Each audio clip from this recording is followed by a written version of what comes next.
네, 안녕하세요. 11시 50분 청와대입니다. 저는 뉴미디어 비서관실 행정관 김선이고요. 네, 저는 대변인실의 고민정 부대변인입니다. 네, 부대변인님 안녕하세요. 네, 안녕하세요. 오늘도 화창한, 날씨 화창한, 오늘 무슨 요일이죠? 오늘 다행스럽게도 목요일인가요? 목요일이네요. 네, 목요일이네요. 아니, 요즘은 이제 요일로 날짜를 생각하는 게 아니라 네, 정상회담을 기준으로 해서 D- 며칠. 그치. 오늘 네. D-8일입니다. 네. 마이크를 더 가까이 대라는 우리 카메라 감독님의 말씀이 있었습니다. 가까이 되겠고요. 네. 8일 남은 남북 정상회담 차곡차곡 준비가 되고 있고요. 네. 또 오늘이 4.19 혁명 58주년이 되는 날이잖아요. 네. 그 소식 두 개 묶어서 오늘 부대변인님과 함께 전해드리겠습니다. 네. 네. 부대변인. 오늘로 58회째를 맞는 4.19 혁명 기념일인데요. 오늘 정말 그 4.19의 의미 그리고 역사 네. 간단히 말씀을 해주시죠. 네, 뭐 다들 아시겠지만, 그리고 앞서서도 이제 김선 행정관님이 친절하게 설명을 해주셨지만, 인스타그램 시청자들께 간단히 얘기 드렸어요. 네, 네. 네. 1960년 4월이었죠. 이승만 정권의 부정선거에 항의하면서 일어났었던 정권 교체를 요구했었던 민주주의 혁명이었습니다. 하지만 그 이후에 군사 정권의 침탈이 있었기 때문에 미완의 혁명이다라는 평가를 받곤 했는데요. 기억하실지 모르겠는데 지난 2월 28일 대구에서 2.28 민주운동 기념식이 있었습니다. 이때 네. 대통령께서 참가를 하셨었고 국가 그 기념일로 지정이 됐습니다. 올해 공식적으로 지정이 됐는데 이때 당시 문 대통령께서 이런 이야기를 하셨습니다. 국민이 권력을 이길 수 있다는 촛불혁명으로 증명된 민주주의 정신이 2.28 민주운동에서 시작됐다라는 말씀을 하셨는데요. 왜 그러냐면 이 2.28 민주운동부터 시작된 그 흐름이 결국 4.19 혁명까지 간 것이거든요. 네네. 2.28 민주운동으로 대구에서 일어났었고 이후에 3.15 부정선거가 있었고요. 여기에 이제 보다 못한 수많은 민중들이 거리로 쏟아져 나오면서 4.19 혁명이 있었습니다. 그랬죠. 이때 수많은 민중들이 청와대를 향해서 행진을 했고요. 당시에는 이제 경무대라고 경무대 불렸던 이제 였습니다. 이승만 대통령의 관저였죠. 네. 근데 그때 1960년 4월 19일 1시 40분께에 시민을 향해서 첫 발포가 있었습니다. 바로 그 현장이 청와대 앞에 있는 분수대 앞에 바로 이 자리입니다. 이 자리죠. 네네네. 네, 그래서 얼마 전에 이곳에 인권 표지 동판을 설치를 했습니다. 혹시나 사랑채를 구경하러 혹은 경복궁을 구경하러 청와대를 구경하러 오신 분들 계시다면 이곳에 오셔서 이 바닥에 깔려 있는 표지 동판을 꼭 한번 보시길 바랍니다. 이 자리에서 정말 슬픈 역사가 있었고 또 혁명의 시작이 있었던 그런 자리입니다. 네, 그리고 그렇습니다. 말씀하셨다시피 경무대라는 이름이 청와대로 바뀌게 된 계기도 사실 4.19와 무관치 않는데요. 원래는 경무대였던 이름을 윤보선 전 대통령이 그 이승만 전 대통령의 독재의 상징처럼 인식되어 오던 것이 있어서 이것을 이름을 청와대로 바꿨고요. 원래 경무대는 경복궁에 경자하고 그리고 경복궁 쪽에 보면 북문에 보면 신무문 있잖아요. 아, 네. 거기에 무를 합쳐서 경무대라고 불렀었다고 합니다. 그랬군요. 하지만 독재의 상징이라는 인식을 이제 없애기 위해서 청와대로 바꾼 것이고요.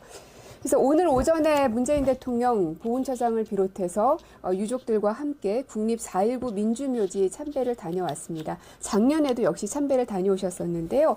이번에는 참배를 끝내고 나오시면서 방명록에 4.19 혁명의 정신으로 정의롭고 공정한 나라를 만들겠습니다라는 글을 남기기도 했습니다. 네, 4.19 민주묘지, 추모탑, 그리고 이제 기념관 이렇게 있고요. 그 산이 아주 야트막한 산 언덕에 자리 잡고 있는데요. 224분의 그런 이제 4.19 혁명 희생자들을 모신 공간입니다. 그런데, 추모하러 가시는 것도 좋고, 이렇게 산책을 살살 하시면서 네. 4.19의 역사에 대해서 배워보시기에 굉장히 좋은 장소예요. 그럼요. 네, 한 번쯤 가보시는 것도 의미가 있을 것 같습니다. 네. 네, 다음 소식으로 넘어가 보겠습니다. 남북 정상회담 네. 초반에도 말씀드렸지만 이제 D-8입니다. 8일 남았습니다. 이제 정말 이제 손가락으로 꼽을 수 있는 그런 숫자인데요. 차곡차곡 준비가 되고 있습니다. 어제 정의용 안보실장께서 춘추관에서 브리핑을 하셨는데요. 중요한 내용들이 나왔죠. 네, 그 이전에 트럼프 대통령의 발언이 먼저 인터넷과 그리고 신문들, 언론을 통해서 많이 오르내렸습니다. 네네. 종전 발언이 있었는데요. 그 이후에 정의용 안보실장께서 춘추관에서 기자들을 만나서 브리핑을 했습니다. 여기까지 오는 동안에 미국의 역할, 특히 트럼프 대통령의 한반도 비핵화 목표를 달성하기 위한 강력한 의지가 많은 기여를 했다라고 발표를 했고요. 이어서 남북 대화를 통한 한반도의 항구적 평화 구축이라는 문재인 대통령의 강력한 의지, 이것을 일관되게 추진해온 것이 큰 기여를 했다라고 평가를 했습니다. 네네. 사실 이 부분은 정의용 실장의 평가뿐만 아니라 전 세계의 평가이기도 합니다. 그렇죠.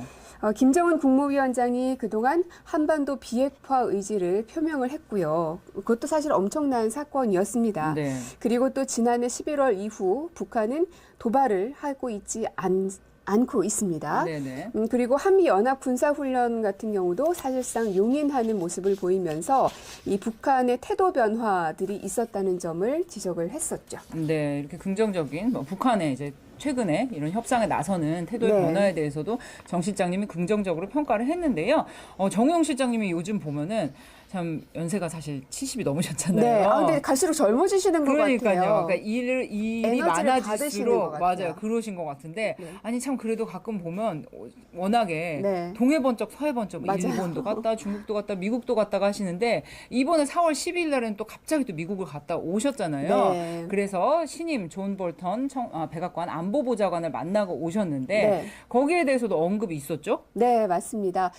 존 볼턴 보좌관과 함께 남북 정상회담 준비 과정에 대해서 긴밀한 공유를 하고 왔고요. 네네. 뿐만 아니라 북미 정상회담에 대해서도 논의를 한 것으로 알려져 있습니다. 정 실장은 트럼프 대통령이 갖고 있는 한반도에서의 평화 정착에 관한 의지를 성공적으로 달성하기 위해서 존 볼턴 보좌관이 본인의 역할을 하겠다라는 의지를 분명히 해왔다는 점, 이거를 또 밝히기도 했었죠. 그렇군요. 네. 남북 정상회담을 이제 성공적으로 치르기 위한 실무회담도 계속되고 있어요. 네. 어제도 실무회담이 있었는데 또 어제 메인 뉴스를 다 덮었던 아주 중요한 협의사항이 있었잖아요. 네, 그렇습니다. 어제 실무회담이 있는 그 시각 비스무리하게, 그렇죠. 저도 거기 있었거든요. 정말요? 왜냐하면 오전에 프레스 투어를 이제 맞다. 다녀왔었습니다. 판문점 갔다 오셨구나. 예. 어땠어요? 아, 실제로 가보니까. 그 소식을 좀 전해드렸으면 좋았었겠구나. 네. 되게 실제로 멀지 고민정 않구나. 부대변인이 가본 판문점 네. 어땠나요? 멀지 않은 곳이구나. 음.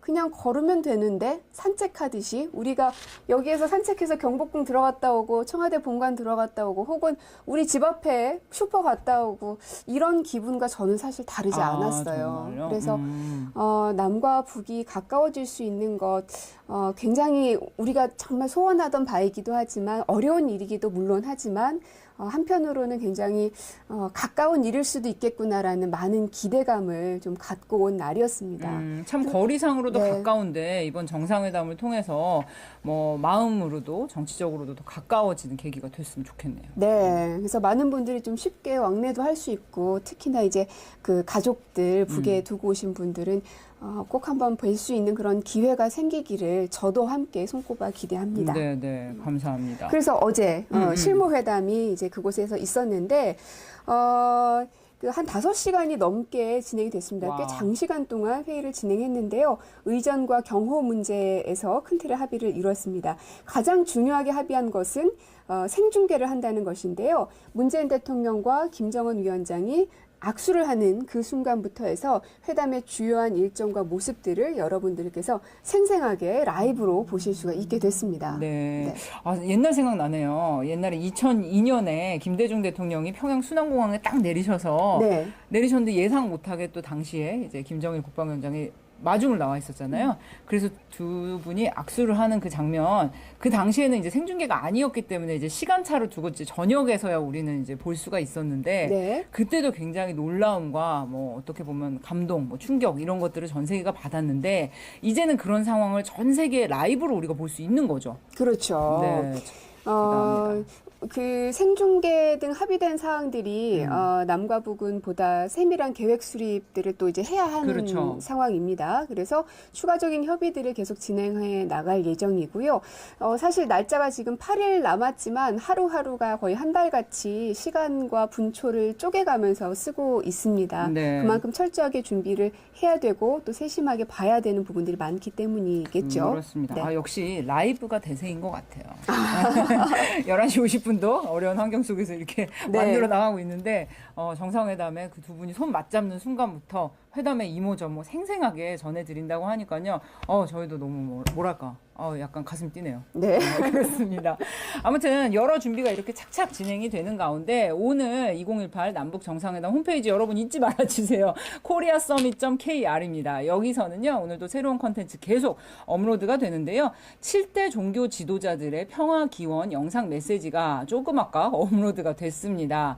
네, 우리 종교 지도자분들 뭐 바라는 마음은 역시 하나예요. 그러니까 종교의 특색은 다 다르지만 역시 메시지는 평화의 봄, 한반도의 네. 봄. 네, 왔으면 좋겠다. 이런 취지의 말씀들을 해주셨고요. 네, 관심 있는 분들 들어가서 보시기 바랍니다. 네, 다음 소식으로 한번 넘어가 볼게요. 네.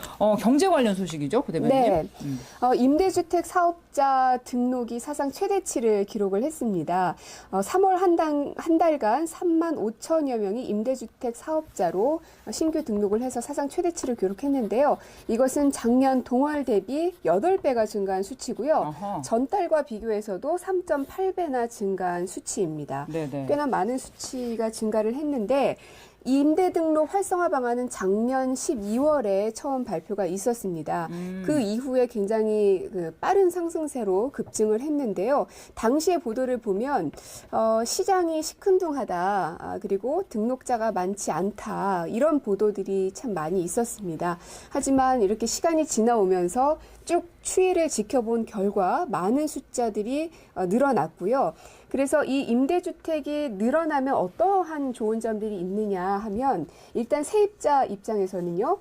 장기간 이사 걱정을 좀 덜게 됐습니다. 왜냐하면 임대주택 등록에 두 가지 종류가 있는데 4년 단기 임대주택 등록이 있고요. 8년 준공공임대주택 등록이 있습니다. 그래서 어허. 4년 혹은 8년 동안 이사 걱정을 안 해도 되고, 그리고 임대료 인상도 연 5% 내로 제한이 되는 전월세 상한제가 있잖아요. 그래서 임대료 인상 걱정 없이 거주할 수 있게 됐다는 이런 장점들이 있고요.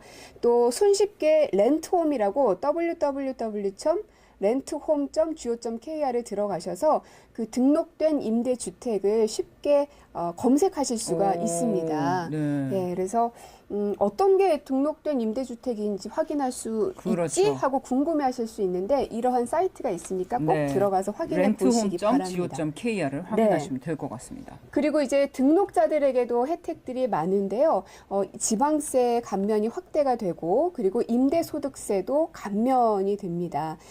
예를 들어서 현재 같은 경우는 연 2천만 원의 임대소득을 갖고 있는 분들은 등록했을 시에 14만 원의 임대소득세를 내야 하는데 지금은 이제 7만 원만 내시면 되고요. 등록했을 경우입니다. 근데 만약에 등록하지 않았다. 그러면 연 84만 원의 임대소득세를 내야 합니다. 그러니까 아하. 등록을 하는 것이 훨씬 이득이라는 이익이죠. 거죠. 네네. 뿐만 아니라 양도소득세 감면도 확대가 되고요. 또 건보료 건강보험료까지. 부담도 완화가 됩니다. 네, 역시 받는 혜택들 꼼꼼히 챙겨보시길 바라고요. 세입자들은 안정적으로 내가 보유한 주택을 임대할 수 있고, 그리고 이제 새를 살고 싶은 사람들, 등록자들은 뭐 종부세, 새를 살고 싶은 사람들도 또 안정되게 이제 등록된 임대주택에 들어갈 수 있고, 또 세금 혜택도 받을 수 있는 좋은 제도 많이 좀 알려졌으면 좋겠습니다. 네. 유튜브로 윤지원 선생님께서 질문 주셨어요. 남북 정상회담 생중계 어디서 볼 수 있나요? 네, 물론 방송사에서도 하고요. 또 추가로 질문 주신 게 코리아 서밋에서도 볼 수 있나요? 여쭤보셨는데요. 맞습니다. 코리아 서밋.kr에서도 그날 종일 생중계를 네. 이제 구성을 하고 있고요. 현장에서 전해지는 사진도 가장 빨리 보실 수 있으니까요. 코리아 서밋.kr 많이 지켜봐 주시기 바랍니다. 오늘 저희가 부대변인과 준비한 소식 여기까지고요. 네. 점심 맛있게 드시기 바랍니다. 네. 내일 다시 만나요. 안녕히 계세요.